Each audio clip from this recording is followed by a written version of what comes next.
अस्सलामुअलैकुम वरहमतुल्लाहि वबरकातुहू। एक अच्छी माँ कैसे बने। हर माँ के दिलो दिमाग में एक प्रेशर होता है कि क्या मैं एक अच्छी माँ हूँ या नहीं, क्या मैं अपनी ज़िम्मेदारियों को निभा रही हूँ या नहीं। हमारा मुआशरा हर स्टेप पर एक माँ को जज करता है। माँ के ऊपर दो रिस्पॉन्सिबिलिटी होनी चाहिए। एक तो आप अपने बच्चों को किस तरह से वेल मैनर्स और वेल डिसिप्लिन बनाती हैं। दूसरी रिस्पॉन्सिबिलिटी है कि आप अपने आप को खुश रखना है, ना कि सोसाइटी को। अपने बच्चों के साथ अपने रिलेशन को मजबूत बनाना है तो सबसे पहले उनको एक कॉन्फिडेंट और मजबूत चाइल्ड बनाने के लिए पहला काम ये करना है कि जब भी आपका बच्चा आकर कोई भी बात बताता है तो अक्सर आपको ये लगता है कि ये बात फजूल है और इन बातों का कोई फ़ायदा नहीं है, तो भी आपको अपने बच्चे की बात को गौर से सुननी है। अगर बच्चा आपको कुछ बताना चाह रहा है तो उसकी बातों को इग्नोर ना करें। उससे बच्चों को ये लगता है कि मेरी माँ मेरी बात नहीं सुनती, वो आहिस्ता आहिस्ता अपनी बातों को शेयर करना छोड़ देता है। अभी तो बच्चे ऐसी बातें करते हैं जिसका कोई सर पैर नहीं होता। ये ऐसी बातें कहेंगे जिसमें आपको कोई दिलचस्पी नहीं होगी। लेकिन जब बच्चा आहिस्ता आहिस्ता उस एज में पहुँचेगा और जब आप जानना चाहेंगे उनके बारे में या उनके लाइफ में क्या हो रहा है या क्या कर रहा है या वो क्या करना चाहता है, उस वक्त आपको फ़िक्र होगी वो कैसे लोगों से मिलता है या कैसे सर्कल्स में बैठता है, उनके दोस्त किस तरह के हैं। तो वो उस वक्त भी आपसे अपनी बातें शेयर नहीं करेगा, क्योंकि आपने उसके अंदर वो हैबिट या वो आदतें ही डेवलप नहीं की है। वो आपको अपनी बातें बताते जाए और आप सुनते जाएं। तो बच्चे जब भी आपको जिस भी एज में आकर कोई बात बताएं तो आपने उनकी बात को गौर से सुननी है, उनकी बातों को इग्नोर नहीं करना है। थोड़ी देर के लिए आप अपने काम को रोक दें और अपने बच्चों की पूरी बात सुनें, ताकि बच्चों को थोड़ी अटेंशन मिले और वो अपनी बातों को और ख़ुद की इम्पोर्टेंस फील करें। इस तरह से हमारे अपने बच्चों के साथ बॉन्ड स्ट्रॉन्ग होता है। लेकिन कई दफ़ा ऐसा होता है कि हम किसी काम में मसरूफ़ होते हैं और बच्चा हमसे कोई बात करना चाहता है, तो आप बच्चे से ये कह सकती हैं कि बेटा बस 2 मिनट या 10 मिनट, या मैं आपकी बात आराम से सुनती हूँ। और फिर जब आपका काम ख़त्म हो जाए तो ख़ुद जाकर पूछे कि आपने कुछ कहना था, ताकि बच्चों को ये रियलाइज़ हो कि मम्मा उस वक्त बिज़ी थी, इसलिए उस वक्त मेरी बात नहीं सुनी गई। लेकिन आप अपना काम ख़त्म करने के बाद उतनी ही इंटरेस्ट लेकर बच्चों की बात सुनें, और आप जितना ही बच्चों की बात सुनेंगी उतना ही बच्चे आपसे अपनी बात शेयर करेंगे। ये सिलसिला टीन एज तक और यंग होने तक आपको अपने बच्चों के साथ एक फ्रेंडशिप वाला बॉन्ड बन जाता है। पॉइंट नंबर 2, कई दफ़ा ऐसा होता है कि बच्चों के लिए जो कुछ भी कर रहे होते हैं तो हम उनको जताते हैं, क्योंकि हम पर बच्चे डिपेंड होते हैं। और कई दफ़ा मदर फ्रस्ट्रेशन में आकर थक कर या अपनी इम्पोर्टेंस दिखाने के लिए बच्चों को सुना देती हैं, देखो मैं तुम्हारा कितना ख्याल रखती हूँ, तुम्हारे कपड़े धोती हूँ, खाना बनाती हूँ, सारा घर का काम करती हूँ, आपका यूनिफॉर्म वॉश करना, कपड़े इस्त्री करना। इस तरह की बातें करके ना आपने अपने बच्चों को बुरा फील नहीं करवानी चाहिए। बच्चे बहुत ही सेंसिटिव होते हैं। इस तरह की बातों से ना बच्चों के अंदर ही अंदर निगेटिव सोच आती है। आप जब भी उनका कोई काम कर रही होंगी तो बच्चों को माइंड में निगेटिव बातें आएंगी, वो आप पर तरस खाएंगे और अपने लिए निगेटिव सोचेंगे और गिल्ट में आ जाएंगे।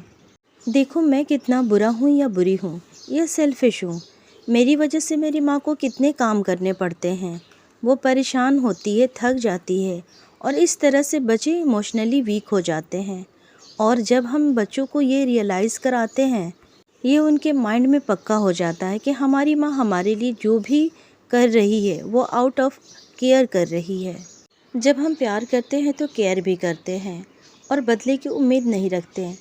और यही वाली वैल्यू बच्चों में बड़े होते तक आती है, जो उनको एक अच्छा इंसान बनाने में मददगार साबित होते हैं। और हमारा भी अपने बच्चों के साथ रिलेशनशिप स्ट्रॉन्ग होता है। Point number 3, responsibility. अक्सर माँओं की ये आदत होती है कि जब भी वो मोस्टली काम में बिज़ी होती हैं या कुछ सेट कर रही होती हैं, उनको ये लग रहा होता है कि अब इस काम में कोई छेड़छाड़ ना हो, क्योंकि कुछ अलग हुआ तो इस काम को करने में डबल टाइम लगेगा और काम बढ़ जाएगा। और ऐसे सिचुएशन में जब बच्चा आपको आकर अपनी मर्ज़ी की कोई चीज़ें करने को कहता है या कोई रिक्वेस्ट करता है, तो आप सीधे सीधे उसे मना कर देती हैं बगैर सोचे समझे। और जब आप बार बार बच्चों के साथ ये करते हैं ना, यानी उसकी किसी भी रिक्वेस्ट या उसकी किसी चीज़ को पूरा करने के लिए सीधा सीधा मना कर देते हैं, तो बच्चा आहिस्ता आहिस्ता आपसे इजाज़त ही लेना बंद कर देता है। उसे ये रियलाइज़ हो जाता है कि माँ से इजाज़त लेना या उसको बताने का कोई फ़ायदा नहीं है, उन्हें तो मना ही करना होता है। आप बच्चे को ये एहसास ही ना होने दें कि हम उसकी किसी भी बात को बिना सोचे समझे मना कर देते हैं। तो जब भी बच्चा कोई भी रिक्वेस्ट लेकर आता है, तो चाहे बच्चे की उम्र 2, 4, 5, 7, 8 साल ही क्यों ना हो, उसकी बातें सुने। देखें कि बच्चे की बात मानने में कोई प्रॉब्लम आती है या कोई नुकसान होता है, तो बस थोड़ा सा काम बढ़ जाता है और आपका थोड़ा टाइम लग जाएगा और बस इतने में ही बच्चा खुश हो जाएगा। तो उसकी कुछ बातों को मान लें, हर वक्त रिजिड ना रहें, थोड़ा फ्लेक्सिबल भी रहें। अपनी हर बात बच्चों से मनवाने की कोशिश ना करें। इस तरह से बच्चों को लगता है कि माँ बाप हमें कंट्रोल कर रहे हैं, और कोई भी किसी के हाथों ना हमेशा कंट्रोल नहीं होना चाहता। बच्चों के साथ ट्रस्ट बनाएंगे तो बच्चे भी आपसे अपना प्रॉब्लम डिस्कस करेंगे और इजाज़त भी लेंगे। पॉइंट नंबर 4, अपने बच्चों पर इतना यकीन तो रखें कि वो आप पर इतना एतमाद और ट्रस्ट करता हो कि वो आपके बारे में ये सोचे कि हमारी माँ हमसे बहुत प्यार करती है।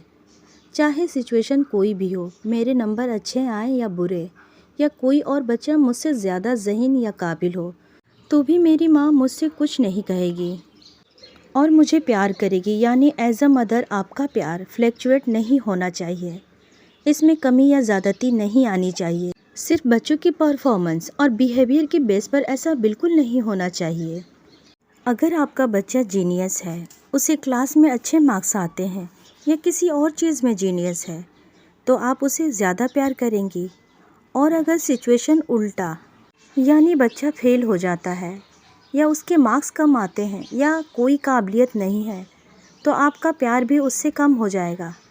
जी हाँ, आप माँ होने के नाते कभी कभी सख्ती और सख्ती का मुजाहरा कर सकती हैं, लेकिन आपका मोहब्बत बिल्कुल गैर शर्तिया होनी चाहिए, ताकि आपके बच्चे आप पर मुकम्मल भरोसा और एतमाद कर सकें।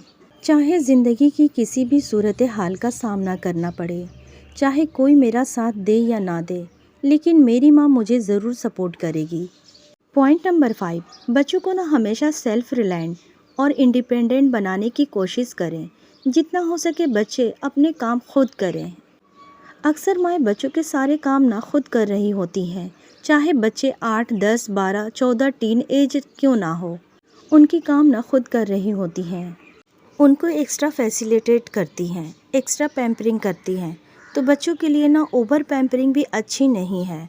बहुत सारी माएँ ऐसी होती हैं जो बच्चों को जूते के लेस बांधना, उनकी टाइम टेबल रखना, उनकी बुक्स अरेंज करना, उनके सारे छोटे बड़े सामान की खुद हिफाजत करती हैं। इस तरह से माएँ अपने बच्चों को अपने पर डिपेंड ना होने दें, उसे अपने छोटे छोटे काम खुद करने दें। उससे बच्चों के अंदर डिसिप्लिन भी आता है और मैनर्स भी आता है, और बच्चा कॉन्फिडेंट भी होता है।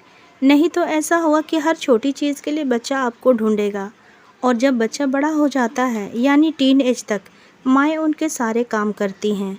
अभी तो बच्चे को बड़ा अच्छा लगता है कि माँ सारे काम करके दे रही होती है, लेकिन बच्चे की ये आदतें बन जाती है, वो पूरी तरह से आप पर डिपेंड हो जाता है। वो जब भी कैरियर बनाएगा, रिलेशनशिप में इंटर होगा, ज़रूरी नहीं कि हर कोई उसको काम करके देने वाला ही मिलेगा।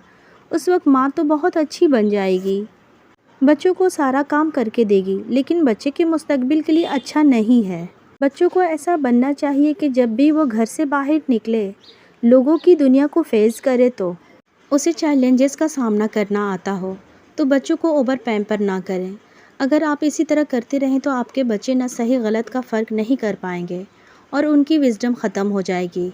बच्चे की हर बात मानते ही ना जाएं, क्योंकि अगर आप उनकी सारी बातें मानती हैं और उनकी सारी डिमांड पूरी करती हैं, तो उससे बच्चे डिमांडिंग हो जाते हैं। उन्हें क्या लगता है कि मेरी डिमांडें पूरी करना माँ बाप का हक है। पॉइंट नंबर 6, हम सब माँओं को यही लग रहा होता है कि हमारी सबसे जो बेसिक जिम्मेदारियाँ हैं, उनमें कपड़ा धोना, घर साफ़ करना, खाना बनाना, बच्चों को नहलाना धुलाना, होमवर्क करवाना, बच्चों को बाहर लेकर जाना, उनके लिए उनकी पसंद का खाना बनाना, यही हमारी बेसिक रिस्पॉन्सिबिलिटी है। मगर सबसे इम्पोर्टेंट जो चीज़ें हैं वो है बच्चों के साथ क्वालिटी टाइम स्पेंड करना।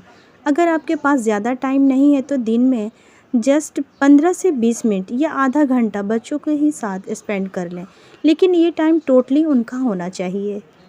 आपने ये टाइम बच्चों के लिए ही फिक्स किया हुआ है। अब ये जो टाइम आपने बच्चों के लिए डेडिकेट किया है उसमें आप बच्चों की मर्ज़ी का काम ही करें, उनको पूरी अटेंशन दें, उन पर फोकस करें। बच्चों के साथ उनकी पसंद का कोई गेम खेलें, उनकी पसंद और नापसंद को सुनें। उस टाइम बच्चों के साथ हंसना बोलना, साथ थोड़ी हंसी मजाक ज़रूर रखा करें। इससे आपके बच्चे के साथ आपका रिश्ता बहुत स्ट्रांग होता है। तो यह वो सारे पॉइंट्स हैं जिनको थोड़ा फॉलो करके आप अपने आप में और बच्चों की पर्सनालिटी में एक बिग चेंज लेकर आ सकती हैं।